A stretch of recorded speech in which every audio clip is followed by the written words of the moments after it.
All right, it's talk time now. South Africa's economy has beaten that of Nigeria to become the continent's largest in dollar terms. 2 years ago, South Africa lost the #1 position to Nigeria. Bloomberg's report links the change to national currency's performance in the two nations against the United States dollar. Now, the Nigerian naira has been dropping whilst the South African rand kept making gains against the dollar.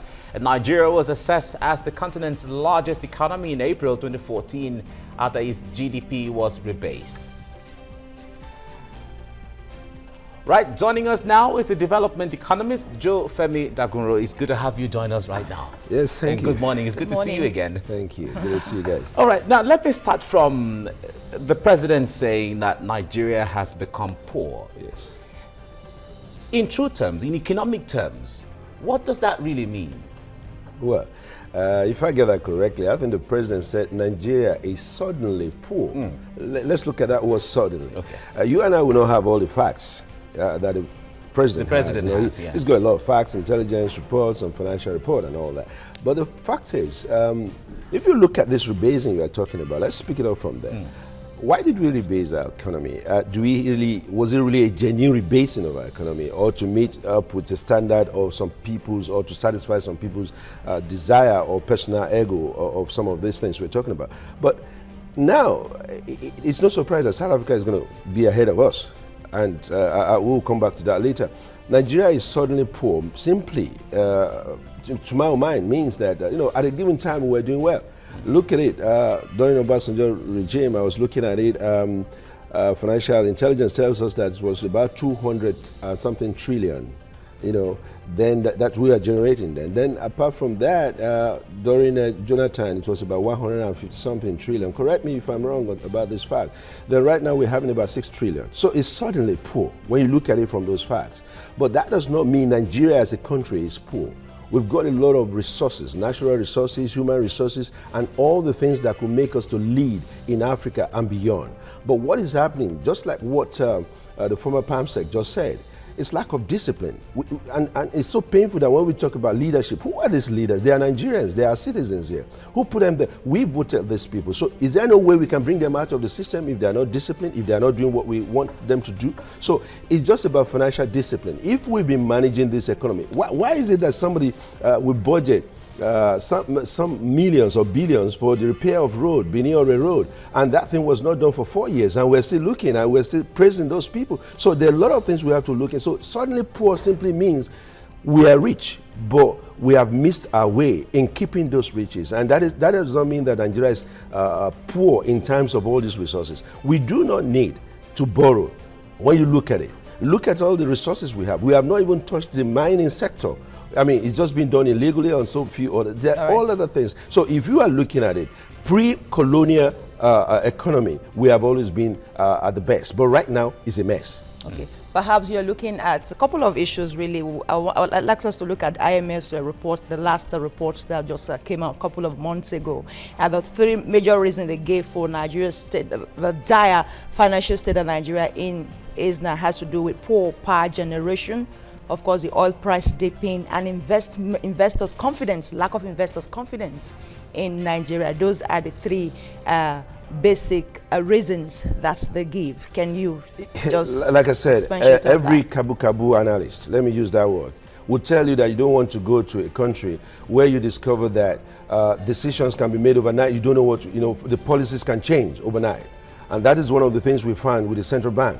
Today is one policy, another one, the other day is another policy. When there's no consistency, when it seems as if we don't have a framework, when it seems as if we are not focused. So no investor, I keep wondering when they say investors are trooping into this country. Fine, some investors will be coming into the country, we welcome them. But investors will want to see stability, they want to see economic focus. I don't know, sometimes other countries are talking about knowledge-based economy. What are we really talking about? We should be talking about, we're just talking about, we want to possibly change from this oil economy to something else, but good enough.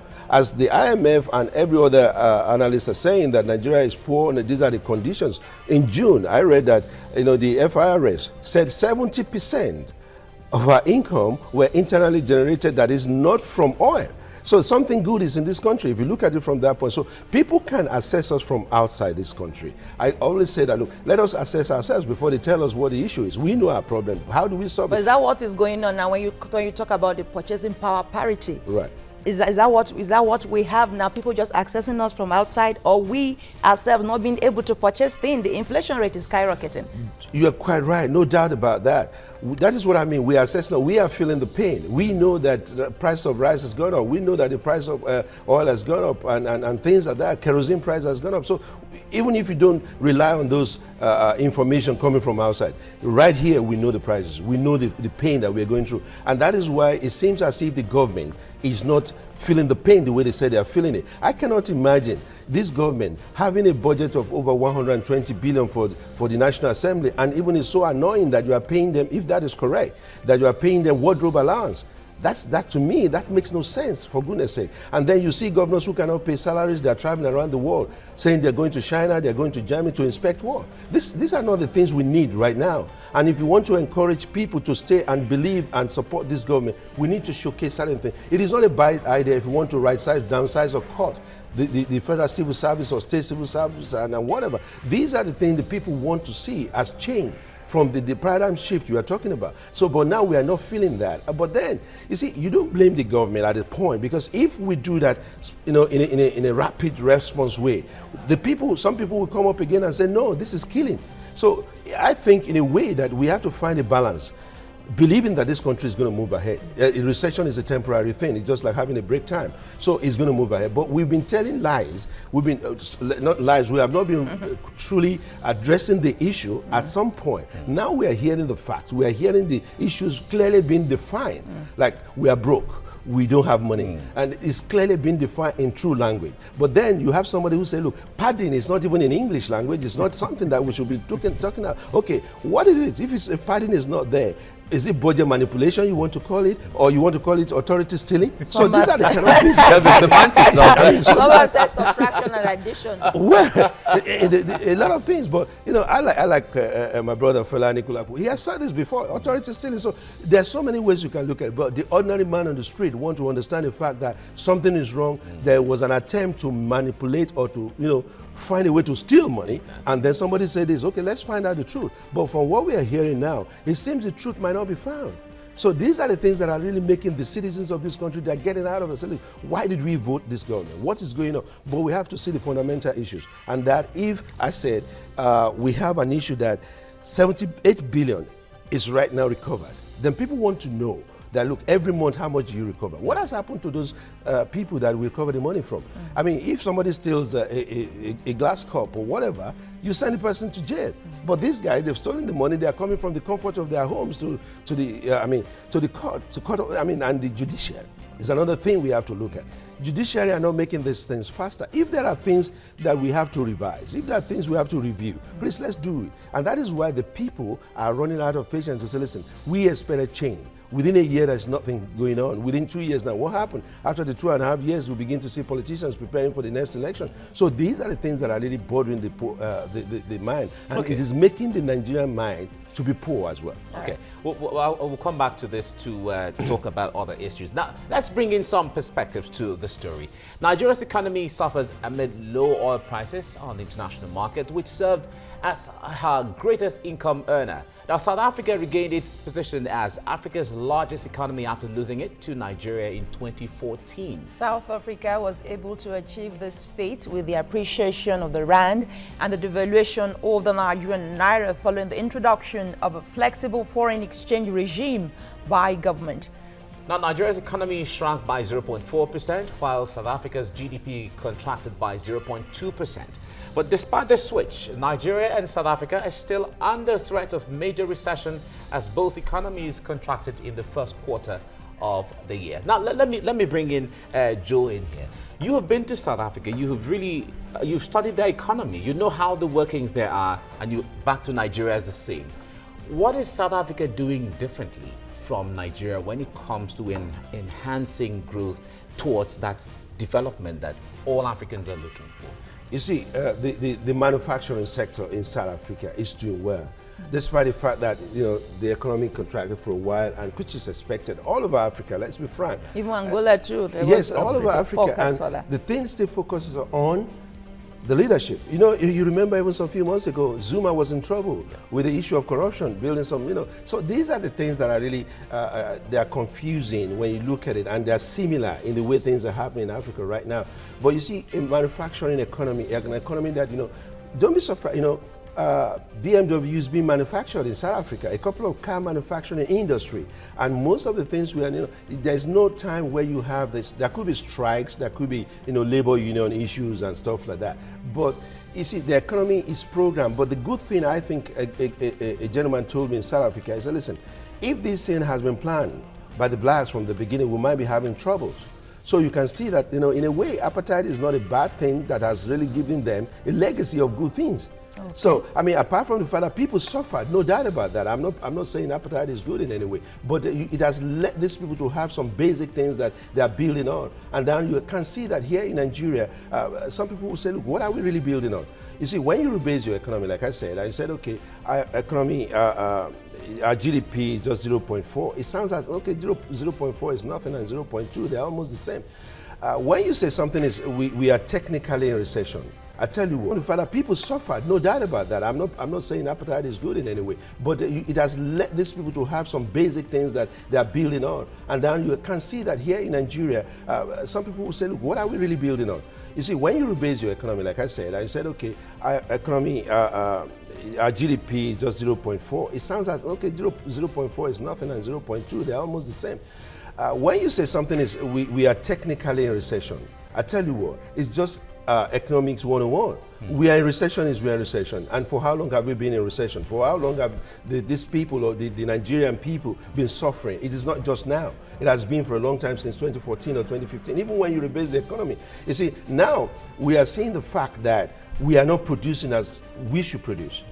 We have not been producing, and we are not producing to the maximum. Even to, most production companies now, they are downsizing. They cannot even produce more than, they cannot have more than one shift. There's a contraction going on in the growth output. So the output is low, and the demand is not even there locally anymore, because there's no buying power.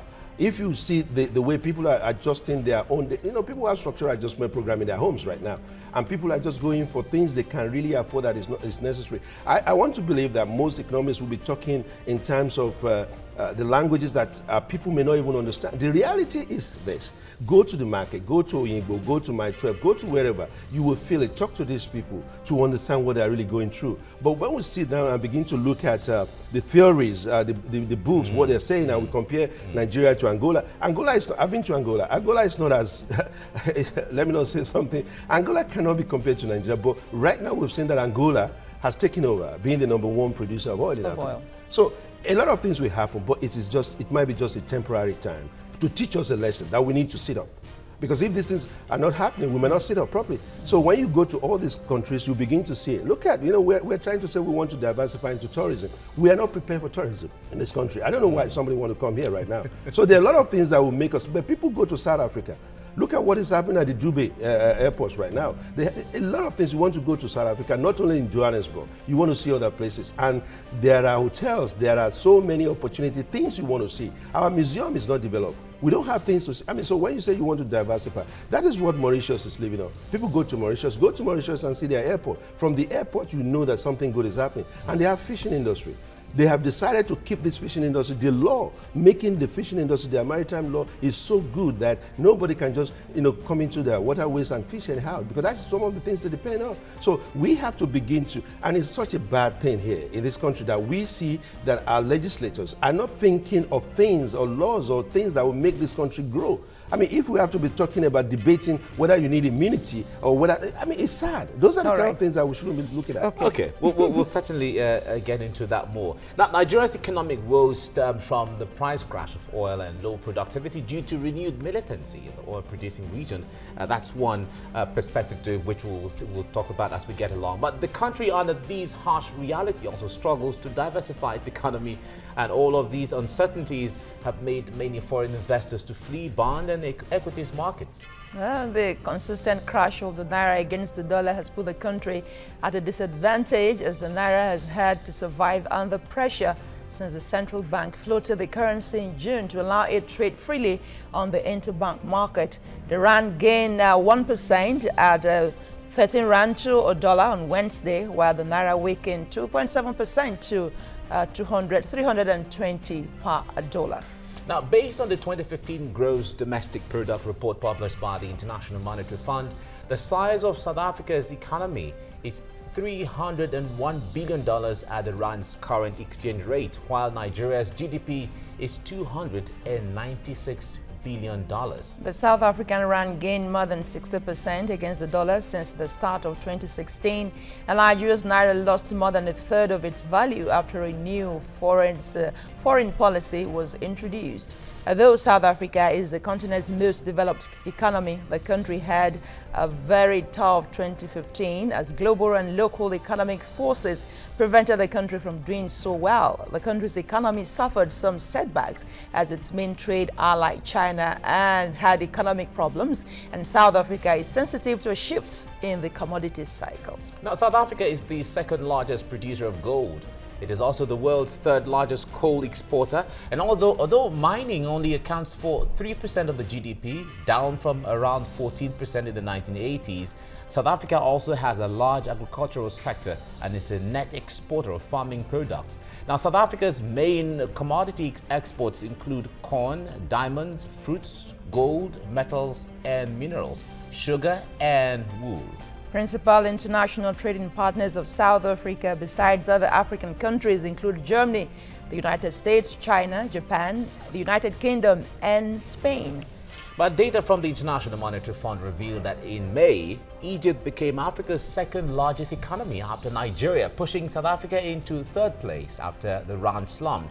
However, South Africa seemed to have done well to regain the #1 position, and Nigeria rebased its gross domestic product data in early 2014 and was assessed as the continent's largest economy. Now let's bring back Joe in here.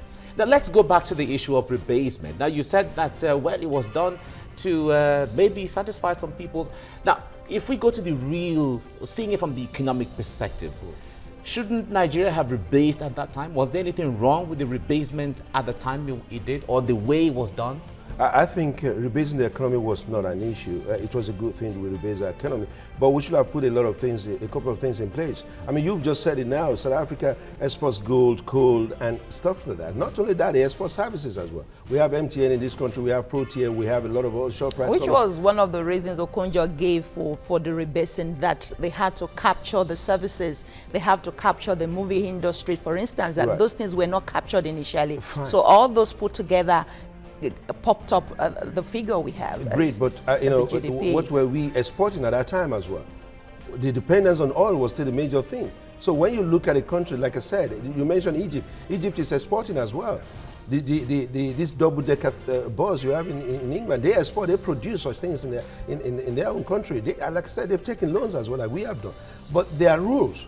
Even the foreign exchange, you see, the new foreign exchange policy, when I don't know what was in the mind of the central bank chiefs, but the point is this: when you say you are going to create a window, it wasn't defined actually, and then we suddenly found ourselves that the parallel market was really doing better in terms of, you know, if you look at, I mean, last week Friday, to my mind, euro was 400 and something, dollar was about 395. So it's affecting the country, no doubt about that, and we don't have enough reserves. So we keep hearing, this is one of the things that the central bank is going to say, look, we're going to, you know, have a kind of stimulus, and then you don't know when and how. What is this stimulus about? What is coming up? And the next hour or two, you see the Minister of Finance saying, no, these are the things that cannot be possible. We still have to borrow. These are the issues. So we need a coherent voice to really direct us and say, this is what we want. And this is what is going on. When you see these things happening, like I said, even in the mining industry, we have this mining industry. We should have been doing something. We should be focused on some of these things. And even Kenya is another country that you can look at. What are they doing to support their economy? A lot of all these companies, they have issues, no doubt about that. But what I'm saying is this: Egypt is doing something. They have their foreign exchange issue. And they said, okay, this is the fixed price, we want to do this. And if you contravene, you go to jail.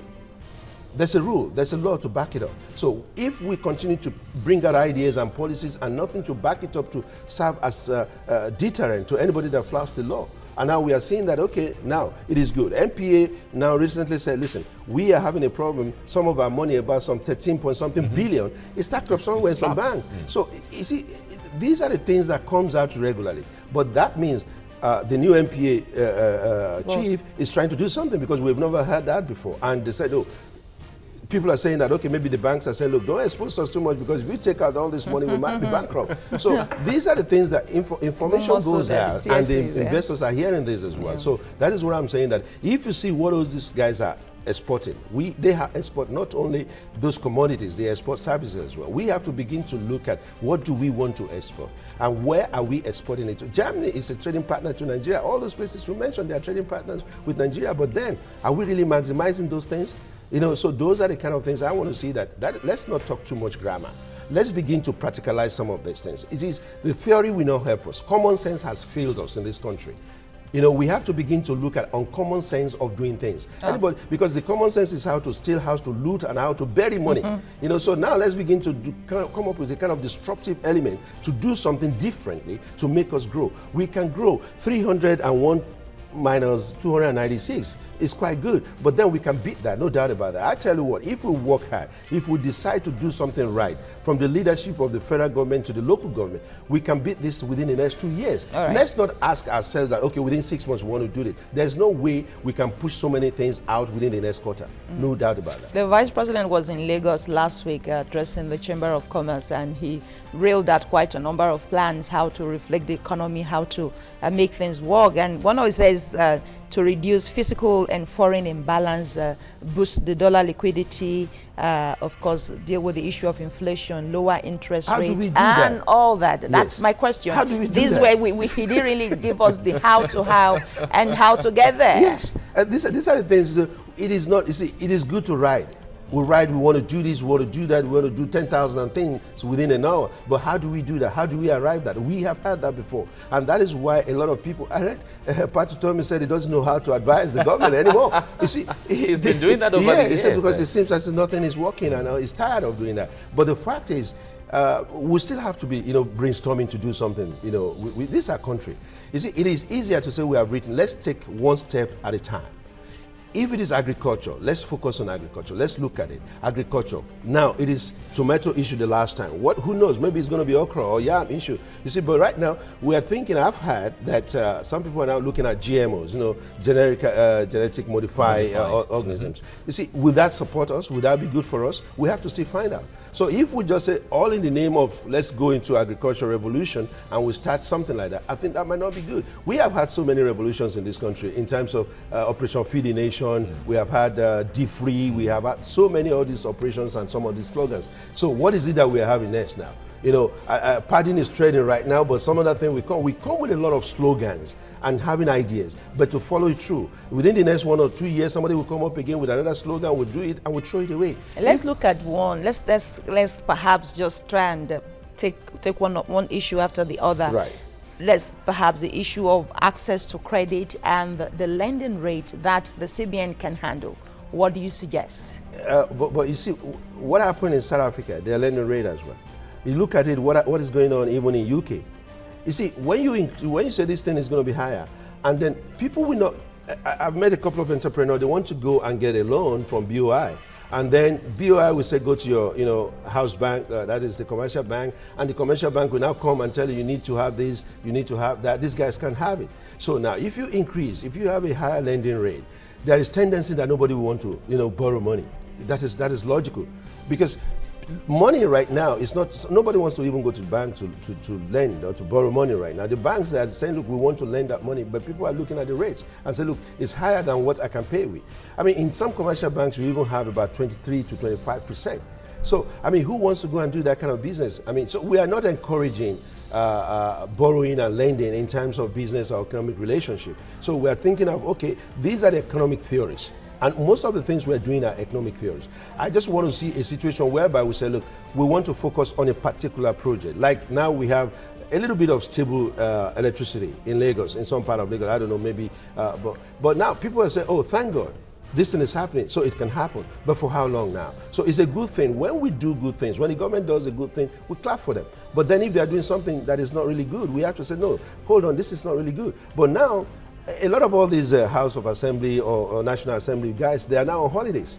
We are suffering. The country is in a mess. You are going on holidays, and one of them will just tweet and say, listen, I'm enjoying with my child or something in America. So these are the things that does not all go well for this country. But coming to the economic issue, I think basically we take decisions sometimes at the wrong time.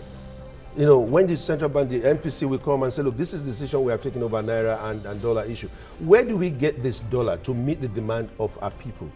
Do we really have it? We know it is not a science thing again. It's not something we should bring into the news again to say, look, oil market has crashed, the Naira has crashed. This is not a news anymore. People know it. They just want to know, what will you do? I listened to the Vice President saying this at the LCCI presidential dialogue. But I keep wondering, when are we going to begin to see these things happen? And that is the question.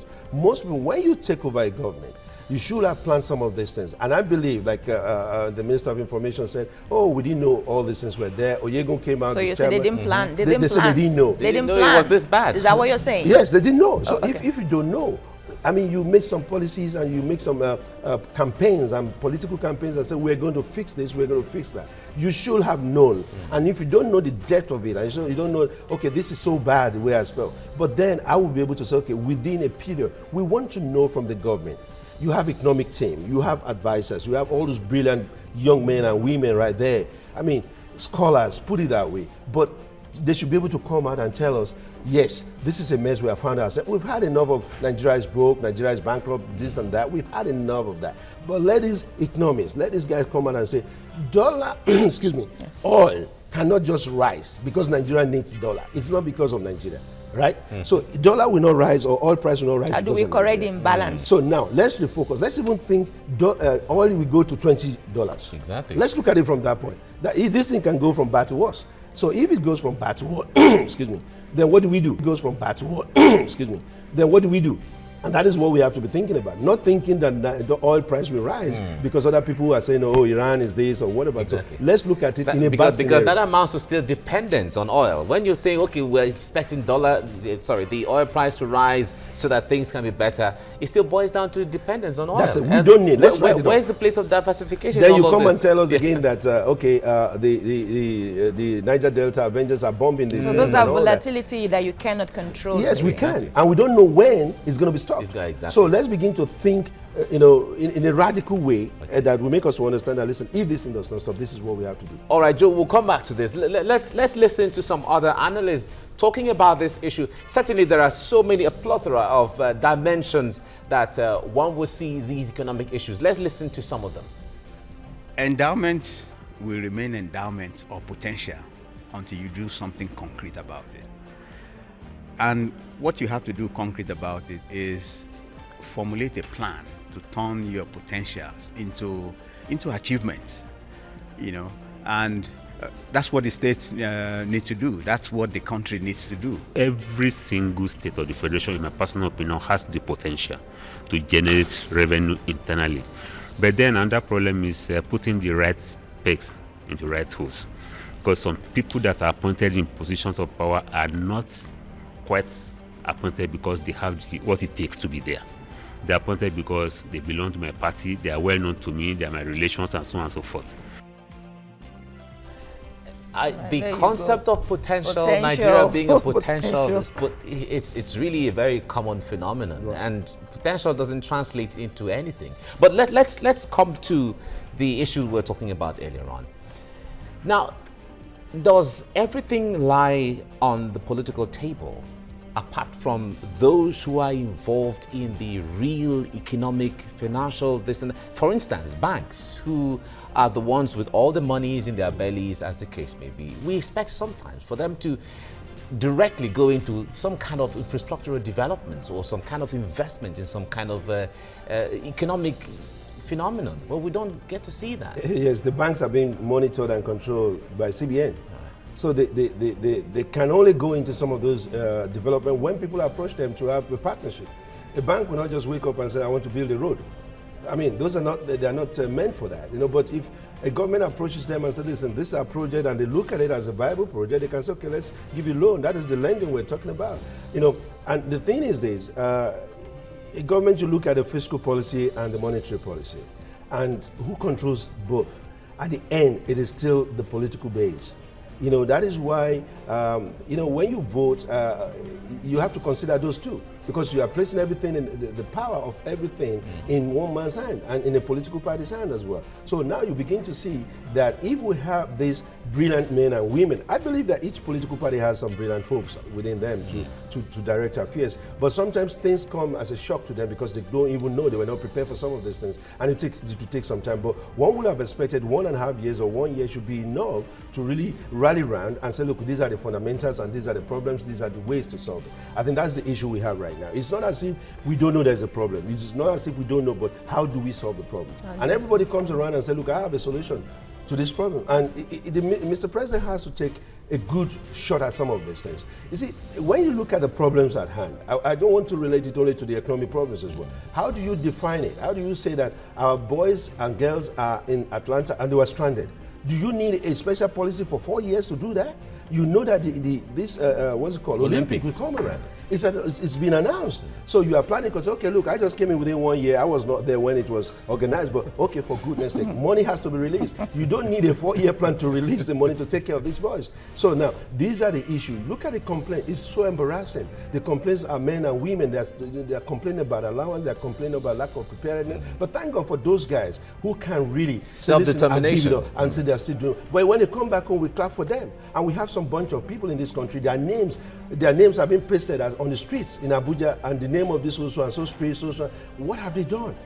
You know, now it is now beginning to occur to most of us that, listen, if you have been caught unawares or deliberately, whichever way you have been caught, take away that national honor from this guy. If you are MON, CON, whatever, and you are a corrupt guy, and you just yank that off him. And these are the things we have to do. A situation whereby you said you want to list the names of looters, and we don't have that. These are the things that would have given some people that say, oh, so this man is a looter, so we can understand why he's got this stuff. So we have to look at those fundamental issues to really appeal to the people. It is not, we are playing upon the intelligence of people, and that's why people are fed of giving advices, talking on shows again, because they just want to, let's get out of these political theories. Let's begin to talk about the practical things that will move Nigeria forward. We know this. But how do we do? The will to do it is another thing. The president has been complaining about the judiciary. Let's review the judiciary. Let's get some people to prosecute. And I think that is what they are doing now. They have a kind of crops of brilliant lawyers to start prosecuting and stuff like that. But we still have to wait for a while. But for how long? We want to begin to see that, is it in the next 6 months? What do we see in 6 months' time? What do we see in 1 year's time? Those are the kind of things the country wants to see. Okay, let's talk about borrowing now. According to the Minister of Finance, that the gains that was made during in 2005 with the Paris Club, the debts that were forgiven, that now what we have even borrowed is perhaps even much more than what was forgiven in 2005. Isn't that really worrisome? Yeah, it's worrisome, but like I said, the government has to borrow. There's no other way. But can we pay back? When can we pay back? I just told you about Egypt. Egypt has gone to China to develop a new city. And they said, listen, $40 billion for 40 years, 10 years moratorium. I mean, that sounds good. But you can see the physical thing on ground, infrastructural development. You know, these things are going on, you can see it. But when you borrow to refix your rail system, the railway, and you see that there's nothing, I mean, then it's only just now that we have just launched 1 or 2, and towards the end of Jonathan era, I see people running around and things not being done well. But now you keep borrowing to finance projects that are not executed or that will not be executed. I believe this will not happen with Buhari's administration, though. But these are the you're aware that some of those borrowing is going to payment of salary monthly. This is where the minister made it clear, and that is why I'm saying we're beginning to face the fact that we're having clarity, we are having the truth from the ministers and the government right now. Before, we don't know. So one way they are saying the truth, but they have to borrow. But it will not be sensible to borrow to continue to pay salary that will not yield any profit or that will not bring forth anything. That is why we have to downsize, right size, or cut size, whatever you think of it, and make the civil service to work. All right. And by the way, Mike, you have to begin to see, if you give money to state government, you have to monitor them. Yeah, exactly. I mean, you don't just give money as a bailout and people are doing what they like. Exactly. It has to be monitored. That's one debate that has been on for some time. Joe-Femi Daguro, thank you for joining us on TVC Breakfast. Thank you. It's always been an interesting time with you. Thank you. Thank you. Right.